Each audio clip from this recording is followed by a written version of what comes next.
nuevo buenos días para todos. Vamos a continuar con nuestra serie como en los días de Noé. Ayer estuvimos analizando varios puntos en los cuales vimos similitudes entre nuestros días y los días de Noé. Y uno de ellos fue justamente el tema de la ciencia, el desarrollo científico, tecnológico. Y analizamos un punto en cuanto a las amalgamaciones, ¿recuerdan? Bien, según lo dicho por la mensajera de Dios, las especies confusas que Dios no había creado, esas especies fueron destruidas en el diluvio.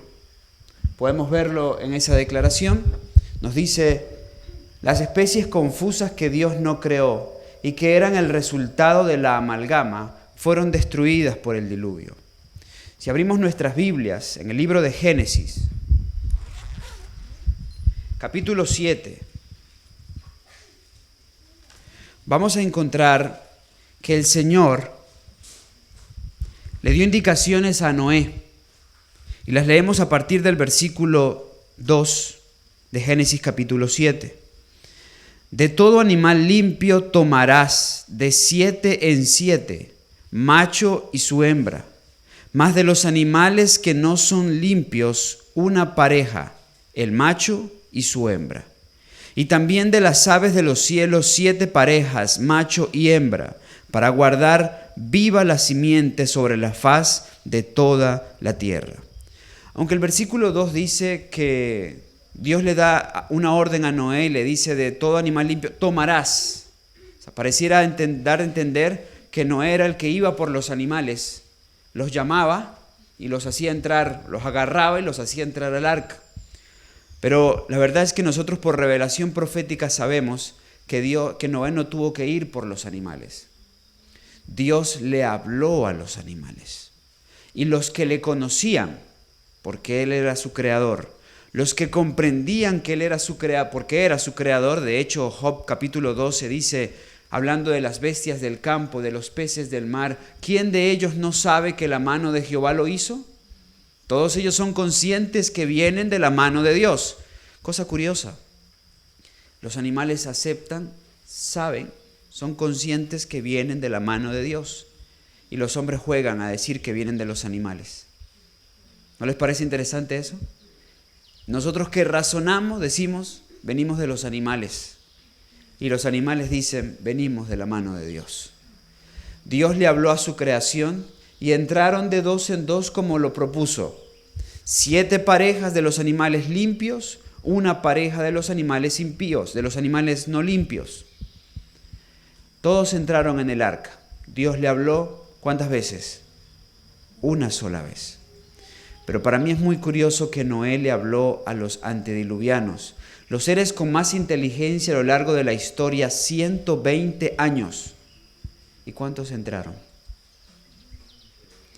Dios le habló a los animales y ellos entraron. Dios le habló a los seres humanos y no entraron. Pues solo Noé y su familia entraron en el arca. Los animales que Dios creó, estos que cita Génesis 7, versículos 2 y 3, fueron preservados. Lo que Dios no creó, lo que era parte de la amalgamación, eso pues sí fue destruido por el diluvio. Como dice la mensajera de Dios, las bestias confusas. Muy bien, el día de ayer quedamos en un punto y es el tema del apetito pervertido. Si vamos a Mateo 24, vamos a ubicarnos todos allí en nuestras Biblias. En el libro de Mateo, en el capítulo 24, leeremos lo siguiente. Mateo 24, versículos 37 al 39, nos dice así. Mas como en los días de Noé, así será la venida del Hijo del Hombre. Porque como en los días antes del diluvio, ¿qué dice Jesús que estaban haciendo? Estaban comiendo y bebiendo. Y luego dice, así será también la venida del Hijo del Hombre. ¿Por qué Jesús menciona el tema de la comida y la bebida en el marco de los días de Noé? Si Él lo dice, nosotros debemos considerarlo. ¿Qué elemento importante está implícito allí? ¿Por qué comida y bebida? ¿Hay algo malo en comer? ¿Hay algo malo en beber? Leamos lo siguiente. Special Testimonies, 2 de septiembre de 1875. Lo pueden leer también en el comentario bíblico. Los habitantes del mundo de Noé fueron destruidos porque se corrompieron debido ¿a qué? A la complacencia del apetito pervertido. ¿Cuál es la base del problema? La complacencia del apetito pervertido. Por eso fueron destruidos, porque todos los demás males vinieron de aquí. Se destruyeron por lo que comían. Se inhabilitaron para poder glorificar a Dios a través de su cuerpo, su mente y su espíritu. Por eso fueron destruidos, porque se corrompieron debido a la complacencia del apetito pervertido. Patriarcas y Profetas, página 80, nos dice lo siguiente. Gozaban matando los animales. Y el consumo de carne como alimento los volvía aún más crueles y sedientos de sangre, hasta que llegaron a considerar la vida humana con sorprendente indiferencia. ¿Qué comenzaron a comer los antediluvianos? Sin el permiso de Dios, carne. Dios había establecido una dieta y había hecho una adaptación después del pecado. Sin embargo, ellos quisieron comer carne. Gozaban matando los animales. Y por supuesto, mientras más sangre veían, más violentos se colocaban, se ponían. Más rebeldes, más obstinados. Pues no es muy diferente en nuestro tiempo. Nosotros sabemos que el Señor quiso retirar de la dieta del pueblo de Israel la carne para que fueran un pueblo más dócil, más fácil de trabajar, más sumiso a los designios de Dios. Pero el pueblo de Israel se acordó de las ollas de Egipto. Por la misma razón, Dios a este pueblo, a esta iglesia, le dio un mensaje y le ha dicho, no coman carne. Hermanos, líderes, ancianos, ministros, no coman carne. Cuiden el cuerpo que es templo del Espíritu Santo. Yo podré trabajar de una manera más fácil con ustedes. Serán más sensibles a mi voluntad. Serán menos violentos y menos víctimas de sus pasiones. Los antediluvianos no consideraron eso. Disfrutaban matando animales, disfrutaban en la complacencia del apetito pervertido. Y después ya no había diferencia entre matar a un animal y matar a una persona. Por eso dice la profeta que mataban tantos animales hasta que llegaron a considerar la vida humana con sorprendente indiferencia. Me acuerdo lo que dice el apóstol Pablo en Filipenses capítulo 3, versículos 18 y 19. El apóstol Pablo dice, porque por ahí andan muchos, de los cuales os dije muchas veces, y aún ahora os digo llorando, que son enemigos de la cruz de Cristo, el fin de los cuales será perdición. ¿Por qué? Cuyo Dios es su vientre. ¿Sí? Muchos tienen un Dios ajeno, aparte de Jehová, y ese Dios es su vientre. Y complaciendo a ese Dios, pues entonces se convierten en enemigos de la cruz de Cristo. Así se convirtieron en enemigos de la cruz de Cristo los antediluvianos, complaciendo al Dios de su vientre. En Eventos de los Últimos Días leemos lo siguiente en la página 22. La glotonería y la intemperancia se hallan en el fundamento de la gran depravación moral de nuestro mundo. ¿Cuál es el fundamento o cuál es parte del fundamento de la gran depravación moral de nuestro mundo? La glotonería y la intemperancia. Satanás está consciente de esto y constantemente tienta a hombres y mujeres para que satisfagan sus gustos a expensas de la salud y de la vida misma. En el mundo, comer, beber y vestirse se convierten en el blanco de la vida. Precisamente tal estado de cosas existió antes del diluvio. Y este estado de disipación es una de las evidencias sobresalientes de la pronta terminación de la historia de esta tierra. Está diciendo, eso que pasó en los días de Noé, pasa hoy y es evidencia de que estamos a las vísperas del regreso del Señor. Satanás tiene toda una industria de perversión alimenticia. Lo que usted quiera y como usted lo quiera. Y en el mundo occidental, las empresas de Satanás son más fuertes. El negocio de Satanás es más fuerte. La comida chatarra, el mecato, las chucherías y todas esas cosas con las que Satanás pues sabe cómo ir destruyendo lo físico. Él sabe cómo funciona el ser humano. Si destruyo lo físico, destruyo lo mental y destruyo lo espiritual. Estómago saturado, mente embotada, espíritu indispuesto. Él lo sabe, una fórmula sencilla. Por eso, que coman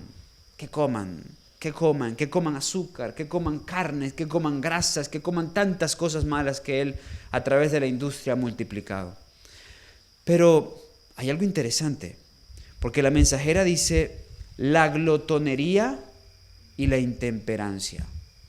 Ahora, usted puede ser intemperante con lo bueno. Sí, usted puede ser intemperante con lo bueno. Alguien que desayune aquí a las 8 de la mañana y de repente a las 9:30 de la mañana le da por agarrar una mandarina a comérsela, ¿eso es intemperancia? Eso es intemperancia, como los días de Noé. Alguien que desayune a las 8 de la mañana y a las 10 de la mañana le da por sacar un pan a comérselo, ¿eso es intemperancia? Eso es intemperancia, como en los días de Noé. No del lado positivo, no del lado de Noé, del lado de los que se corrompieron por la complacencia y el apetito pervertido.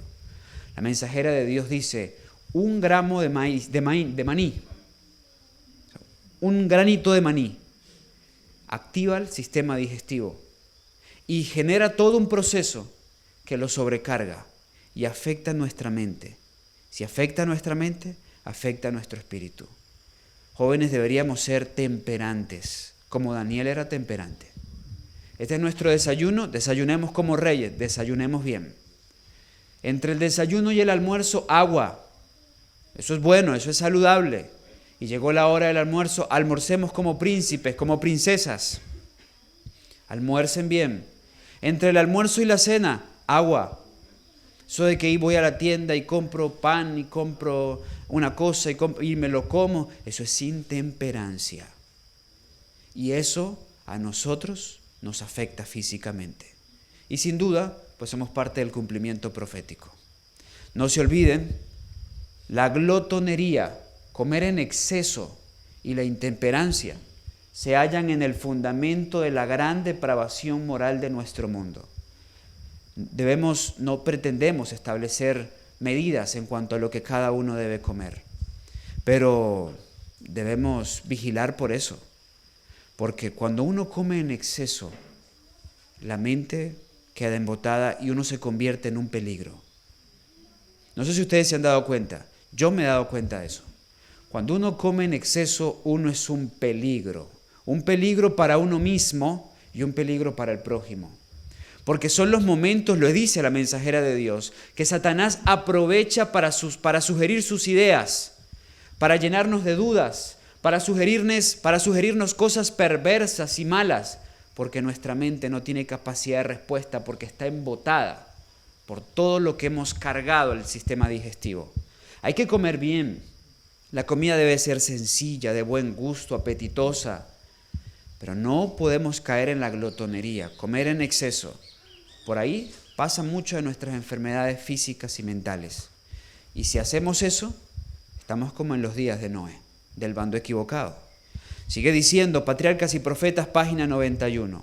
El cuadro del mundo antediluviano que pintó la inspiración representa con fiel veracidad la condición a la cual la sociedad moderna está llegando rápidamente. Carta 308, 1907.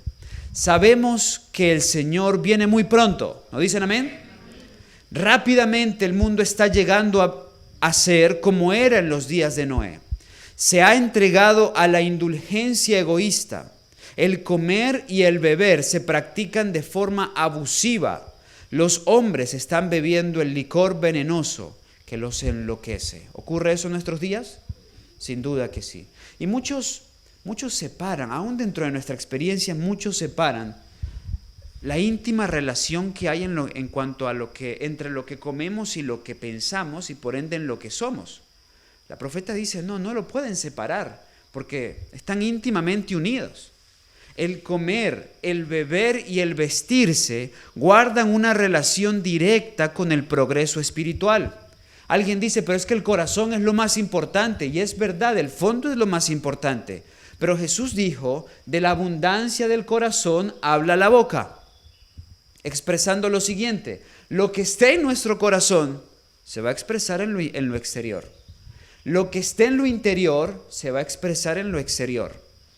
O sea, he tenido casos de personas, no en este lugar, en otros lugares, con faldas, damas vestidas como quien no se quiere vestir, y cuando como anciano o líder espiritual me acerco para conversar en tacto con la sabiduría del Señor, pues me dicen, es que lo más importante es el corazón. Pero es que esa minifalda revela lo que hay en tu corazón. Pero es que ese escote está revelando lo que hay en tu corazón. ¿Me hago comprender? Entonces, y los profetas lo confirma, comer, beber y vestirse guardan relación directa con el progreso espiritual. Si estamos progresando espiritualmente, ¿será que nuestra vestimenta progresará? ¿Será que nuestras decisiones, nuestras elecciones al comer progresarán? ¿Nuestras decisiones al beber cambiarán? Por supuesto que han de cambiar. Dice la mensajera de Dios. Consejos para el régimen alimenticio, página 63. Algunos no pueden ser impresionados con la necesidad de comer y beber para la gloria de Dios. La complacencia del apetito los afecta en todas las relaciones de la vida. Esto se ve en su familia, en su iglesia, en las reuniones de oración y en la conducta de sus hijos. Ha sido una maldición para su vida. En otras declaraciones, la profeta dice que es tan peligroso esto, que cuando los hermanos son intemperantes en las reuniones de iglesia, en las reuniones importantes, cuando tienen que decir no, dicen sí, y cuando tienen que decir sí, dicen no. ¿Pero por qué? Pues están embotados. Porque son intemperantes, comen entre comidas, comen en exceso, aún dentro de lo bueno. Finalmente dice, no podéis conseguir que entiendan las verdades para estos últimos días. Para mí eso es muy interesante. Es tanto lo que afecta la complacencia, el apetito, el sistema digestivo, que por más que le expliques, no puedes lograr que comprendan las verdades para este tiempo. He compartido con personas de esta experiencia, jóvenes de esta experiencia, que les cuesta mucho comprender lo que se les explica en clase. Por más que se lo expliques de una manera, de otra manera, le des la vuelta, les cuesta mucho comprenderlo. Ahora, algunos porque están deshabituados, su mente no está ejercitada y van en ese proceso. Pero con algunos he detectado la causa y la puedo decir con tranquilidad porque sé que quienes nos escuchan a través del canal pues también serán beneficiados con eso. Por lo general, estos chicos son los que más comen. Son los que más comen. Saturan comiendo. Comen y comen y comen y comen. Y a la hora de pensar, pues el estómago roba toda la energía y la mente pues no tiene cómo pensar.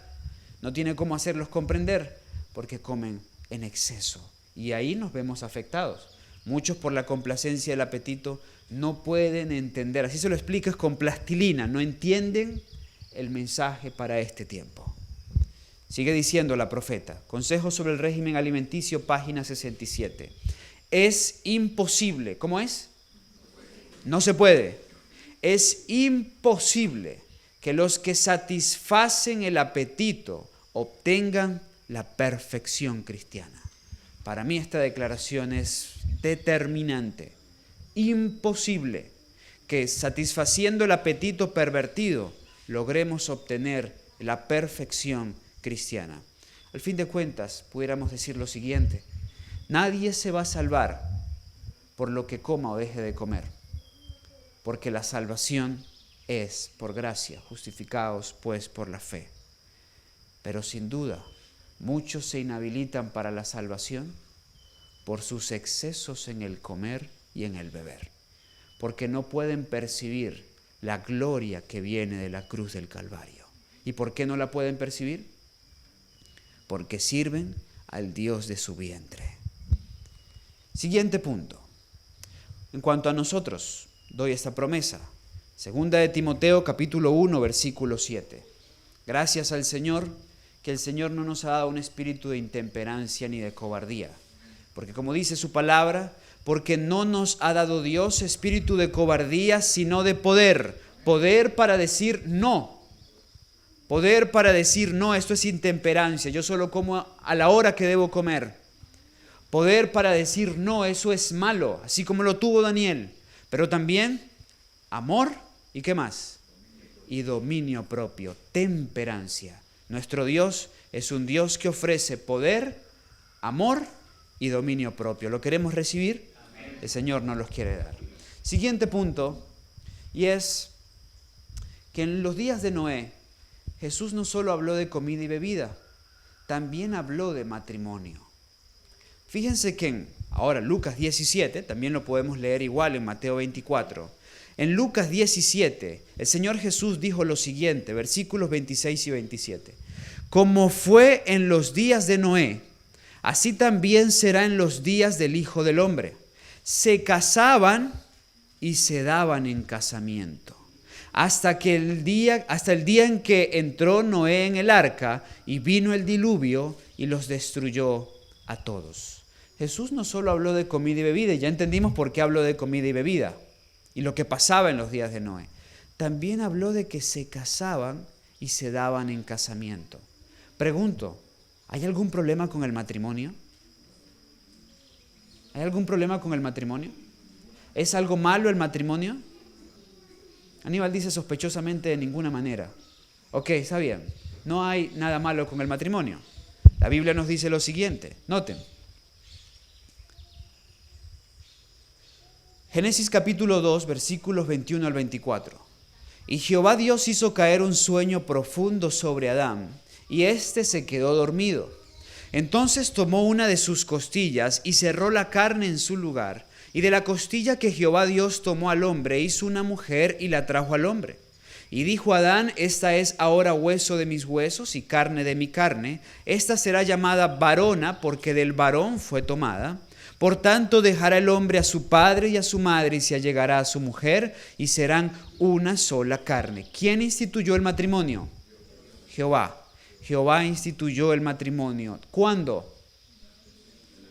En el mismísimo Edén.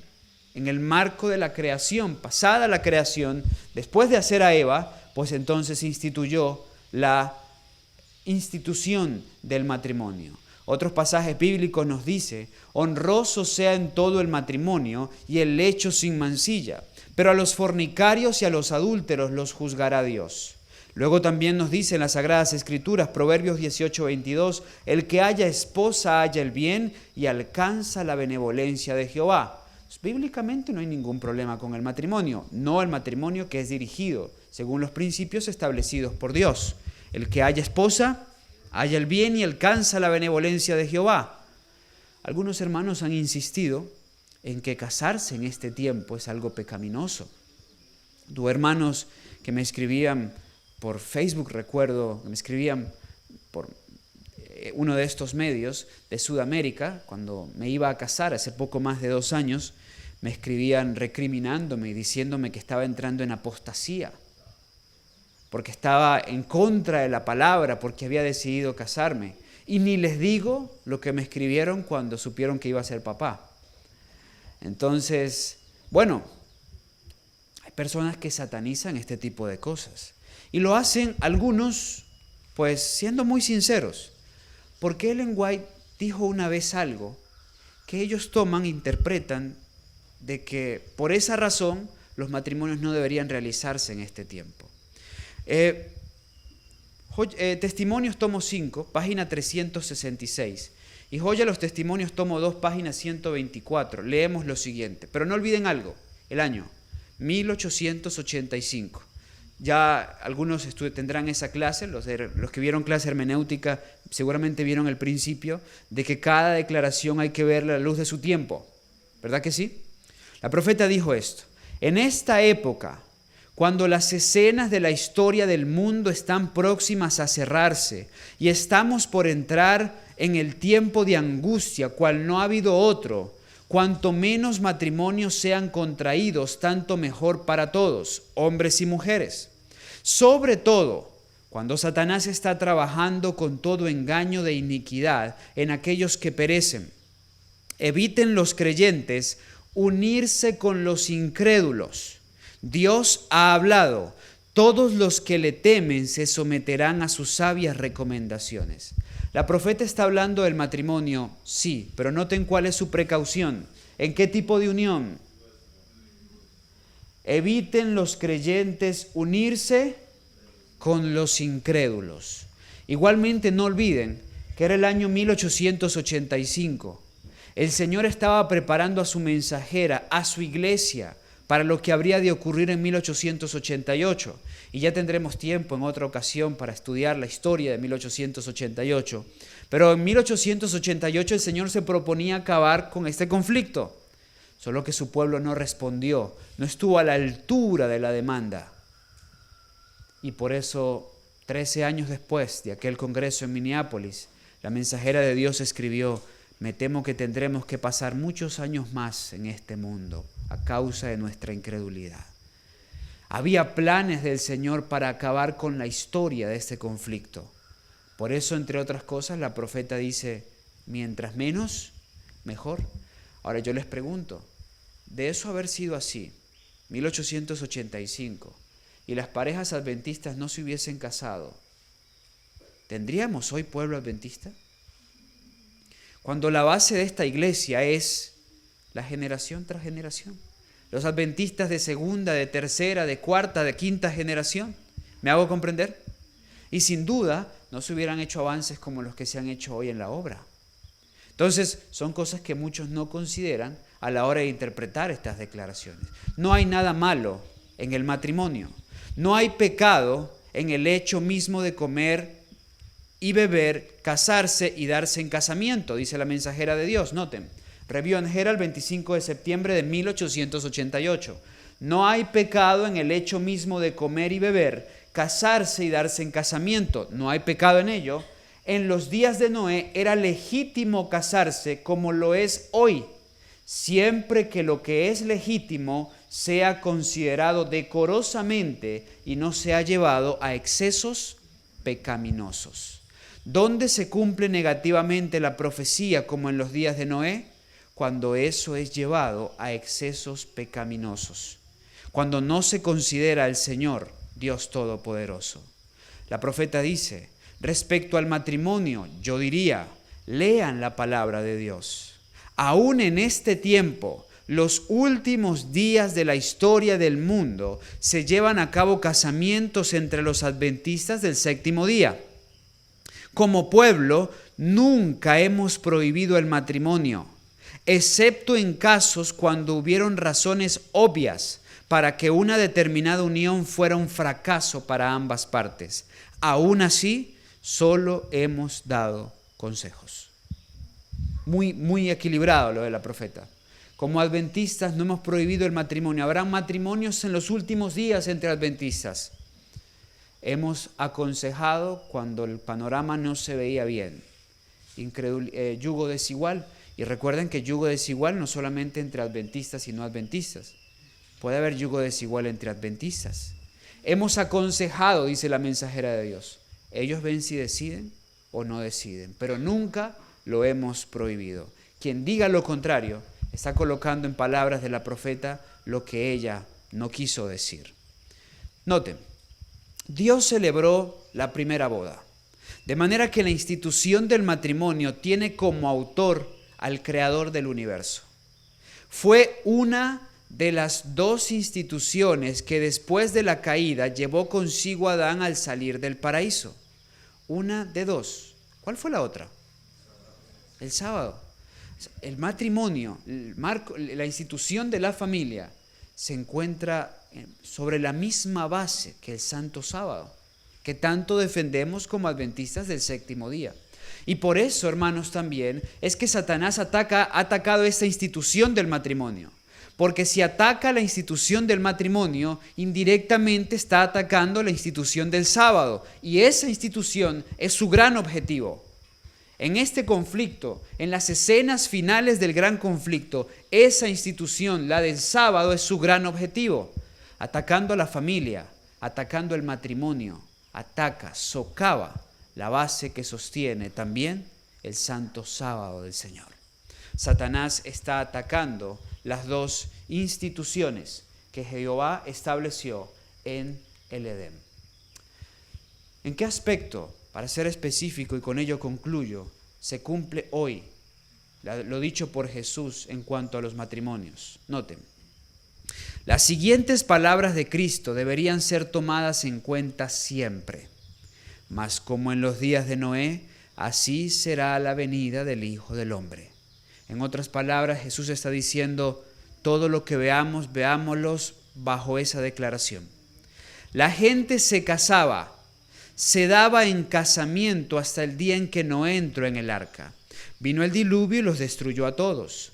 Hoy vemos el mismo apasionamiento en lo que tiene que ver con el casamiento. Jóvenes y hombres y mujeres mayores que deberían actuar con sabiduría y discernimiento en este asunto, se conducen como hechizados. Luego dice, Dios no es consultado. Los sentimientos, los deseos y las pasiones humanas echan por tierra todo hasta que la suerte está sellada. El resultado de todo esto es una miseria que no se puede narrar y Dios acaba siendo deshonrado. ¿De qué manera cumplimos la profecía en un aspecto negativo? Cuando nos unimos sin que Dios sea consultado. Un matrimonio que no considera a Dios, que no lo consulta a Dios, que no se lo presenta a Dios, que no ora con sinceridad, una pareja que no ora con sinceridad para ver si efectivamente esa es la persona que Dios tiene para él, pues está cumpliendo la profecía del aspecto negativo. Cuando no es la voluntad de Dios, es como en los días de Noé. Cuando Dios no es consultado, es como en los días de Noé. Cuando se hace a escondidas, es como en los días de Noé. Cuando se hace a ocultas, es como en los días de Noé. ¿Me hago entender? Sigue diciendo la mensajera de Dios. El espíritu de mundanalidad intensa que existe ahora, la disposición a no reconocer los derechos superiores más que los de la complacencia propia, constituyen las señales de los postreros días.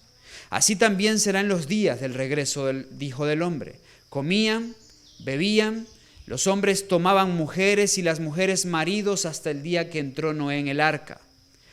Y vino el diluvio y los destruyó a todos. Los miembros de esta generación se están casando y dando en casamiento con el mismo desprecio temerario de los requerimientos de Dios que se manifestaba en los días de Noé. Hay en el mundo cristiano una indiferencia asombrosa y alarmante para con las enseñanzas de la palabra de Dios acerca del casamiento de los cristianos con los incrédulos. Muchos de los que profesan amar y temer a Dios prefieren seguir su propia inclinación antes que aceptar el consejo de la sabiduría infinita. ¿Y qué lucha con esto en las iglesias, nuestras iglesias? Muchos jóvenes en yugo desigual y todos con la salomónica excusa, yo la convierto, yo lo convierto. ¿Y quién terminó convertido? ¿Salomón o la hija de Faraón? Salomón. Salomón se convirtió. Y vaya que se convirtió Salomón a los dioses paganos. La clásica, esa es la clásica excusa. Yo lo convierto. El Señor, estoy orando para que el Señor me ayude porque yo creo que es un buen joven, es que es una buena joven, será convertida. ¿Será que podemos esperar bendición cuando estamos en contra de un así dice Jehová? Por supuesto que no. Ese tipo de uniones deshonran el nombre de nuestro Dios. El sentimentalismo enfermizo, predominante en este tiempo, la sexualidad característica de este tiempo, eso deshonra el nombre de Dios y cumple lo dicho por Jesús, como en los días de Noé. yo tengo la convicción que los jóvenes que están aquí quieren ser diferentes. Y que están tomando decisiones de ser temperantes, de glorificar a Dios a través de sus cuerpos. Quieren tener mentes claras y por eso necesitan un sistema digestivo sano. Tengo la convicción que los jóvenes que están aquí no se quieren destruir la vida uniéndose a la persona equivocada. Por eso creo que ustedes no cumplirán del lado negativo la profecía, sino desde el aspecto positivo. Y bueno, todas estas cosas y muchas más ha hecho Satanás para pervertir esa santa institución hasta llegar al punto como esto: uniones entre personas del mismo sexo. ¿Cómo Dios es deshonrado de esta manera? ¿Cómo se mancilla la santa institución de la familia, del matrimonio, con cosas como estas? Todo esto lo ha hecho Satanás y nos confirman a nosotros hoy que el fin de todas las cosas se acerca. El día de mañana, amados jóvenes y hermanos, continuaremos con nuestra serie. Estaremos haciendo una analogía muy interesante, ya más dirigida a nosotros, porque Noé tenía un mensaje, y es increíble la similitud entre el mensaje de Noé y nuestro mensaje. Pero es más increíble aún ver la reacción al mensaje de Noé y lo que dice la profeta que será la reacción a nuestro mensaje. Asimismo, mañana veremos cómo Noé, mientras era mensajero, le tocó ser padre porque sus hijos nacieron después que él recibió el mensaje. Le tocó dirigirlos en las decisiones que habrían de tomar y también preparar un arca para que él y su familia pudiesen ser salvos. Mañana continuamos con nuestra serie como en los días de Noé. Por lo pronto, hoy quisiera preguntar a la congregación: ¿quién a esta hora se quiere arrepentir por la intemperancia? ¿Quién hoy quiere decirle: Señor, dame poder, dame dominio propio, dame amor, porque quiero ser como Daniel, como Jesús, temperante, equilibrado? ¿Quién dice amén? Amén. ¿Quién hoy quiere decir: Señor, yo no quiero cumplir negativamente esta profecía, yo quiero seguir tus pasos en cuanto a mis sentimientos y mis emociones? Amén. Si esa es tu decisión, yo te quiero invitar para que te pongas conmigo de rodillas y hagas una oración.